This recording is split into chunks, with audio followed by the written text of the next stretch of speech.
Educational institute, university या college knowledge का घर होते हैं। यहाँ पे नए आइडियाज़ और नए सॉल्यूशंस पनपते हैं। पर ज़रूरी नहीं है कि हर एक यूनिवर्सिटी या फिर कॉलेज वहाँ कैंपस में रहते स्ट्रे डॉग्स को एक्सेप्ट करे और उनकी प्रॉब्लम्स का सॉल्यूशन निकाले।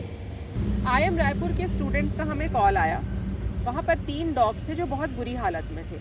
एक के पैर में एक तार बन गया था और 2 जो डॉग्स थे उनको कैंसर हो गया था। प्रॉब्लम ये थी कि ये इंस्टीट्यूट एक गांव के इलाके में है, जहाँ पे कोई भी बड़ा एनिमल हॉस्पिटल या शेल्टर नहीं है।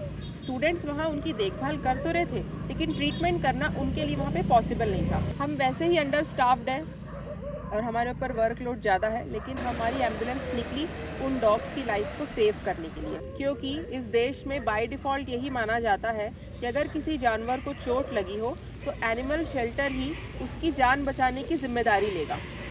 जो पहला डॉग था उसके पैर में किसी ने जानबूझकर या गलती से तार बांध दिया था, जिसके वजह से उसका पैर लिटरली कट गया था। दर्द के मारे उसने भी अपना पंजा कुछ खा लिया था। दुख इस बात का नहीं है कि उस डॉग को दर्द था, दुख इस बात का है कि इतना दर्द होने के बाद भी वो डॉग उस दर्द को सहन कर रहा था और बिल्कुल चुप था। दूसरे डॉग्स को कैंसर था। जब हम इन्हें रेस्क्यू करने गए तो सभी स्टूडेंट्स की आंखों में बस एक ही सवाल था कि क्या ये बच जाएंगे।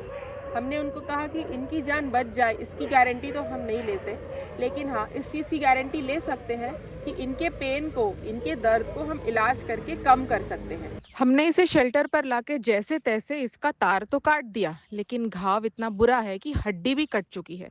अब इसके पैर को कटवाने के अलावा और कोई ऑप्शन नहीं है। हमें आप इसके पैर के एम्पुटेशन के लिए हेल्प कर सकते हैं। इसकी सर्जरी से कम इसका आधा पैर बचाया जा सकता है, जिससे ये 3 टांगों में ठीक से चल सकेगा। ये सिर्फ एक इंस्टीट्यूट की कहानी नहीं है। लगभग हर एक एजुकेशनल इंस्टीट्यूट में वहाँ पर रहते कुछ डॉग्स होते हैं जिनकी रिस्पॉन्सिबिलिटी कैंपस को ही लेनी पड़ती है, उनका स्टरलाइजेशन करवाकर, उनके लिए फीडिंग स्पॉट्स बनाकर, क्योंकि यही वो डॉग्स हैं जो अपनी टेरिटरी मार्क करके रखते हैं और दूसरे स्ट्रे डॉग्स को उस कैंपस में आने से भी रोकते हैं। अगर आप भी किसी इंस्टीट्यूट से हैं तो वहाँ पर एक एनिमल वेलफेयर कम्युनिटी ज़रूर बनाएं। वहाँ के कुछ एनिमल्स को फीडिंग करें, उनके बच्चों को अडॉप्शन की कोशिश करें, उन सभी डॉग्स का स्टरलाइजेशन करवा दें। अगर आप चाहें तो हमारे जैसे रेस्क्यू मिशन का हिस्सा बन सकते हैं, क्योंकि फ़र्क तब पड़ेगा जब हम सिर्फ पढ़ने वाले नहीं जबकि समझने वाले भी बने।